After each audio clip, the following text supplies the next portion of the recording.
And now I would like to introduce our plenary speaker for this afternoon, Barry Culligan. Yeah, you've probably already met him at one of the jamborees or sing-alongs that have been happening. He's hard to miss.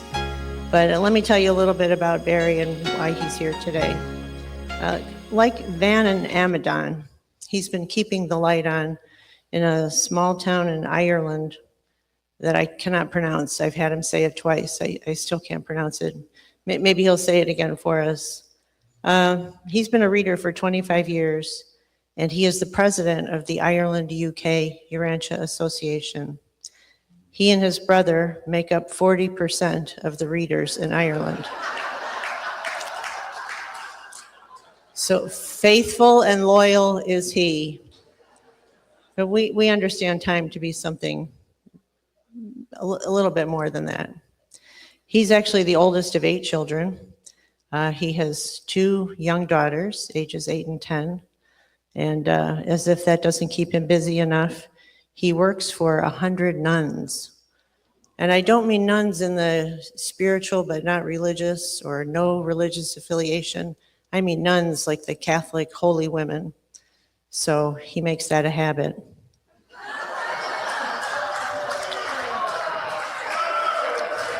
We'll have none of that.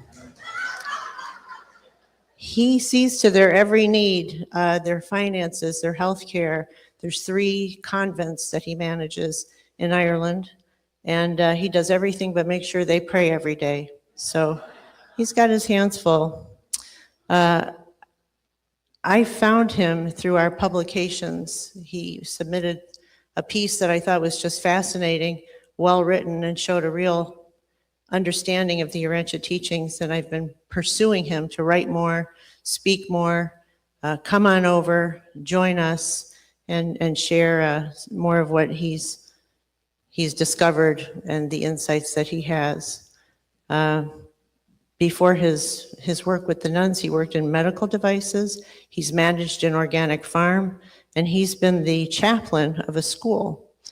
If you've stayed up after dinner, you know that he's also a great guitar player, a really fun singer, and just a lot of fun to be around. So please help me give a warm welcome from overseas to Barry Culligan, who will give us this afternoon's plenary.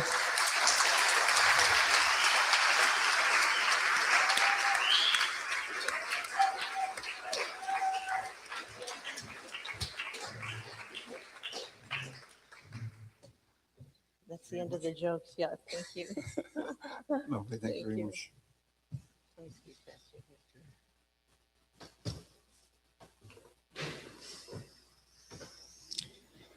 Well, good afternoon, everyone. The moment of truth has finally arrived. Thank you so much for the honor of being here. It's a great privilege, and I just am blown away by the talent of everyone, by their love of the revelation and their devotion to seeing it go to the next level. I would ask a special prayer to help me speak slowly.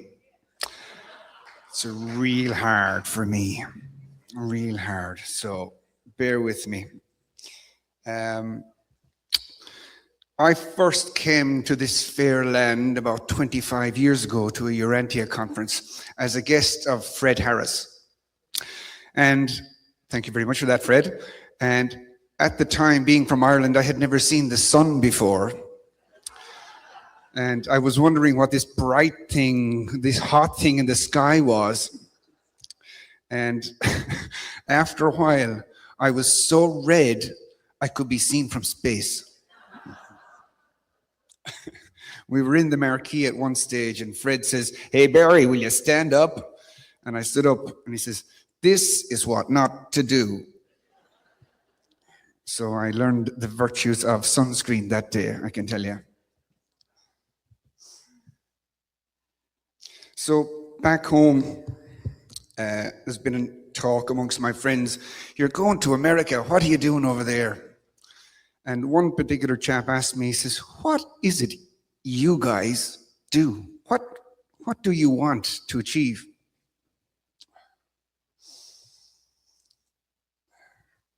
And I said, peace on earth, goodwill amongst all men, safety and security for all families, peace among the nations. And he said, well, that's a great thing. Sure, we could all do that. And what I realized is that that is the battle cry of the kingdom. Peace on earth and goodwill to all men. And this kingdom, which I outlined in that just short verse for that chap, in the Urantia book, they say, this kingdom which we have been called to proclaim is the desire of the good men and women of all ages. It is the hope of all the earth and the fulfillment of the wise promises of all the prophets. And I think that's something special. And it tells us that in many ways, it manifests this idea that it is goals rather than creeds that unite us. Because here I am sitting in Ireland, and I'm just giving the battle cry of the gospel. And this man doesn't know the Urantia book, but we're on the same side, So I was kind of wondering about this idea of taking the kingdom by spiritual assault. Woo! And what that means and what it means to different people.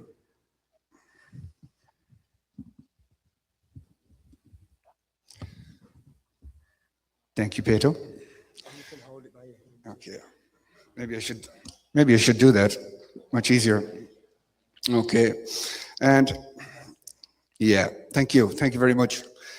So I was kind of wondering about this idea of spiritual assault and what it means and what it could mean. And along the way, I decided to do a little bit of investigating in the good book to find out where the word battle cry appears in the text. And it appears 3 times. Now, battles appears a lot as the god of battles and things like, the history of war goes into that. But there's 3 occasions where they have battle cry. The first occasion when they speak about battle cry, it is to do with the paradise pilgrims as they make their way towards paradise. Long before they reach Havona, they have learned and know for a fact in their soul that in liaison with God, nothing, absolutely nothing is impossible. Okay? That becomes etched, tattooed into their soul before they reach Havona. The second time battle cry is used, could anybody hazard a guess where it appears? The Lucifer Rebellion. That's right. The Lucifer Rebellion. So we see it starts with the Paradise Assembly. And then by the time we get down here, battle takes on a different tone. And the next time we come across battle cry, it is Jesus of Nazareth that says it. So he's running the charge against the cry of self-assertion. He makes it the statement in his ordination ceremony with the 12 apostles. He says, the power of this kingdom shall consist not in the strength of armies, nor in the might of riches, but rather in the glory of the divine Spirit that shall come to teach the minds and rule the hearts of the reborn citizens of this heavenly kingdom, the sons of God. This is the brotherhood of love, wherein righteousness reigns, and whose battle cry shall be peace on earth and goodwill to all men. Can we hear the battle cry? Once more. Fantastic. This kingdom which you are soon to go forth proclaiming is the desire of the good men of all ages and the hope of all the earth and the fulfillment of the wise promises of all the apostles. And this is tied up, like we see there, it says, in this divine Spirit. This is echoed repeatedly in the teachings. When Jesus was sitting with the 12 boys, he says, whom do you say that I am? whom do you say that I am? And finally, Peter jumps up, you're the Son of the living God, the Messiah. And Jesus, turning to them, says, you were my chosen ambassadors, but I know that in the circumstances you could not entertain this belief as a result of mere human knowledge. This is a revelation of the Spirit of the Father to your inmost souls. And when, therefore, you make this confession by the insight of the Spirit of my Father which dwells within you, I am led to declare that upon this foundation, I will build the brotherhood of the kingdom of heaven. Upon this rock of spiritual reality will I build the living temple of spiritual fellowship in the eternal realities of my Father's kingdom. And all the forces of evil and the hosts of sin shall not prevail against this human fraternity of the divine Spirit. They're pretty badass, I think, Because we live in a rebellion planet. We live in a world where there is a spiritually malignant force, and we can feel it. We can feel it. I think most people can now. There are a lot of kind of spiritual battles, and we are called to bring the light of the gospel into the dark places of the world. We see that there are different types of battle lines drawn. The battle line for free speech. It's interesting too about this idea of censorship, when in the beginning was the word, in the beginning was the word. And even when the rebellion kicked off, the divine minister in one of our first public addresses says, let them go, let them speak, let them say what they have to say. He says, the sooner they get that poison out of them, the sooner we can deal with it. They didn't restrain them. And I find that very inspirational. I find that very interesting and spiritually significant, philosophical kind of conundrum. And there's other issues then. There is an issue of what I would call unconscious religious bias. So what do I mean by that? Now, Jesus warns his apostles that things will be okay so long as your government leaders do not presume to become religious dictators. And that's it. I read that, I don't know how many times, but just recently I was thinking about it. And I realized that so much of what's going on these days is actually a subconscious form of religion, And secularism has become like a godless religion. And these people are acting unconsciously with religious motivations because they're trying to impose a way of life upon people. They're thinking that they've got all the answers and they know how it's supposed to be, as opposed to something like the gospel, which allows people to live according to their conscience. So when we find ourselves in a conflict like that, it's going to be difficult, So we see secularism has gone into something of a open revolt against God, creating a culture that is hostile to the children of God. In many ways, the culture that the secularists have fostered has come to embody the vengeful, judgmental, vindictive God they claim to condemn. It is certainly arguable that secularism has become a new godless religion. Yesterday, I was with Greg Adams in his workshop, and he said something I thought was interesting. He said many things that were interesting. You missed out a great workshop. But Greg said, modernity or secularism did not remove idolatry, it diversified it. I thought that was a clever point.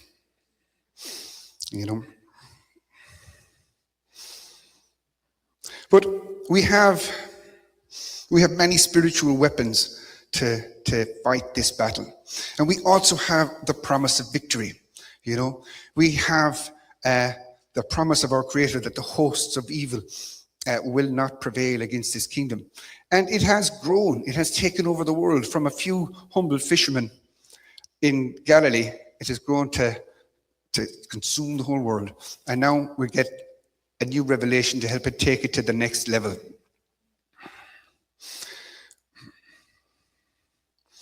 I've been thinking lately about this idea of remoralization.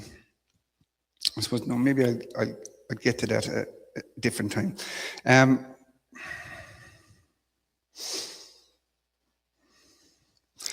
When we go into battle, we have to prepare for battle.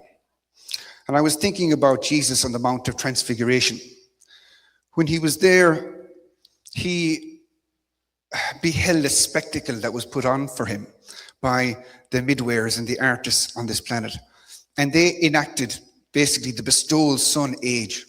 So Jesus could see what was going to be the culminating heritage of the great work he was doing on the earth. He says, and this empowered and emboldened him. It strengthened him so that he could face down the final year, face down the cross, and do everything that he could, confidently knowing that even though outwardly it seemed like all was lost, that ultimate victory would crown this effort. So he had the transfiguration. But we have something else. We have the fifth epochal revelation. That is a great vision. It gives us a tremendous vision of the universe. It reveals a great and glorious purpose for us and for this universe. It tells us great things are ahead. It tells us that great things are upholding us, guiding us, directing us.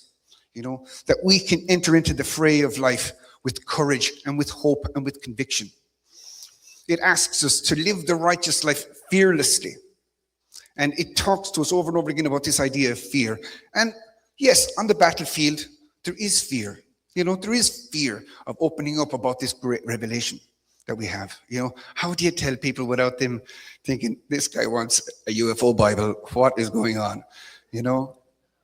Like to be able to live out of the conviction of truth, out of the conviction of beauty. And I'm seeing tremendous things start to happen in our community. There's beautiful art, there's beautiful writing, there's beautiful speaking, there's beautiful people. Out of this group is the kingdom of heaven built.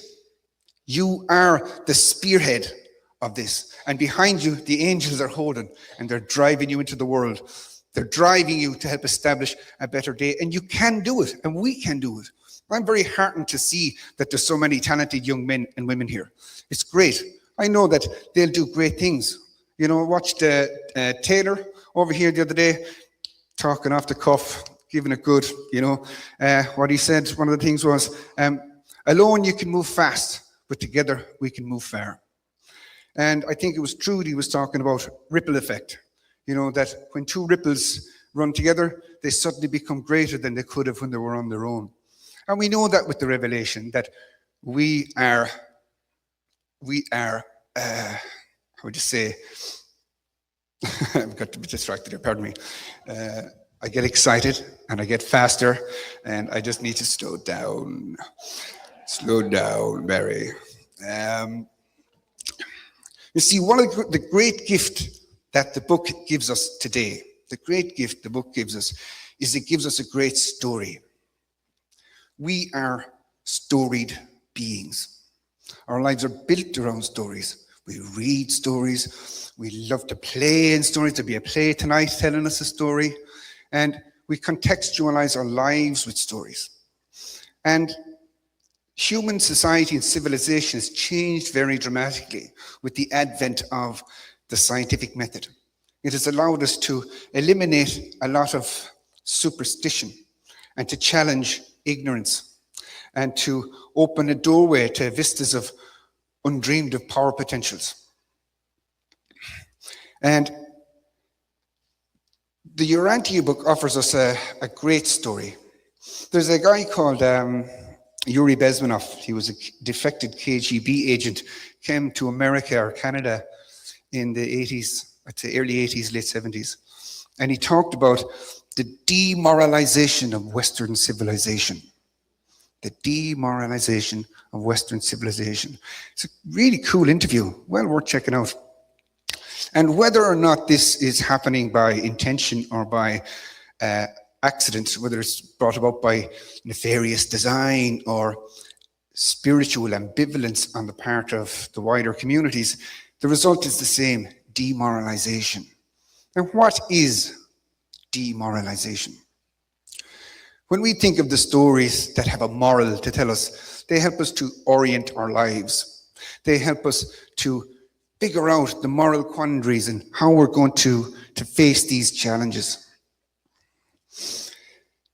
So the demoralization, in a sense, it drags us into darkness. It turns a story from something with a purpose and a point and a revelation, something to teach us, into just sounds. And for Jesus, living the righteous life was living a moral life, you know. And we see today the post-modernity wants to kind of destroy morality. But if you destroy morality, that's the glue that holds our civilization together, along with the spirit and what have you. But when we look at morality, we think of truth, beauty, and goodness. We know that we cannot really connect with truth, beauty, and goodness without faith.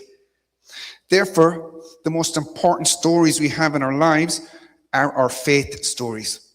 And from my belief, the Urenti book gives us the greatest faith story we're ever going to get. It gives us a tremendous revelation. We shouldn't even have that book, you know, because it's talking about ages of light and life and the bringing together of a whole universe. You know, when you look at what happens on the ordinary worlds, it's one epoch at a time.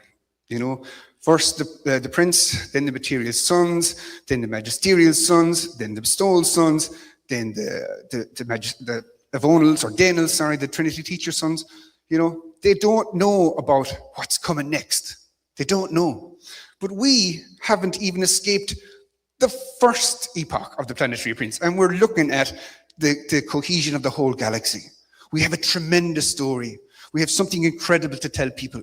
We have something inspiring to give them. We have a way out of the moral darkness and the spiritual conundrums of inherited tradition. We can speak to the issues of the age, and we can lift people out of the darkness. We can bring them to a better place and let God take care of them after that. Now, when it comes to the spiritual battles, it's down to you.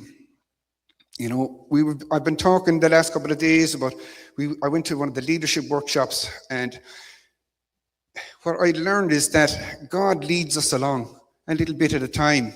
He knows where your life is going, but you don't. You know, so often you think you know what's going on, and suddenly you get sideswiped on an idle Tuesday evening and your world changes. Or you discover a new interest and you start exploring it, and it leads you down a rabbit hole that brings you in an entirely different direction in your life. You know, but so God has a calling for you. He's going to make great use of you, and we have an incredible opportunity. Like to have even lived on this world is so different.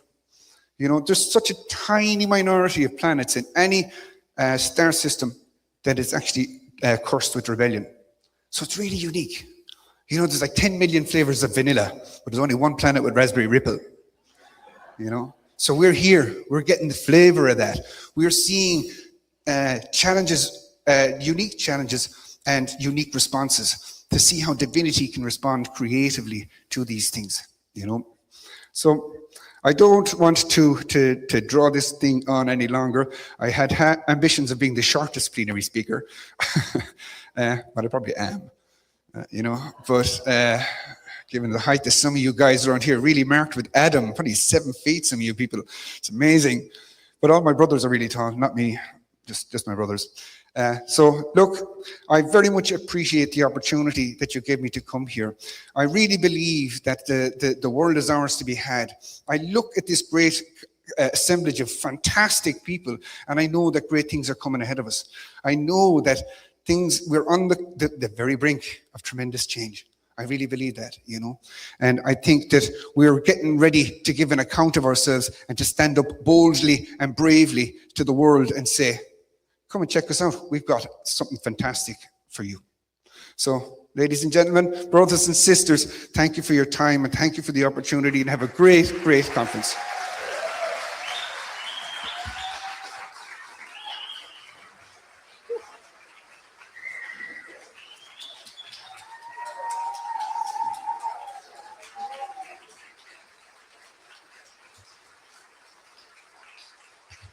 Let me get a picture of you.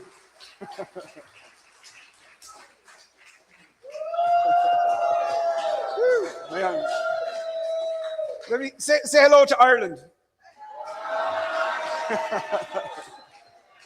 Thank you very much. Thank you very much. You've been great. You've been great. Sorry, Trudy. Thank you so much. Good, good, good. I'm glad. I'm glad. Take this. I'll come back for these. Okay.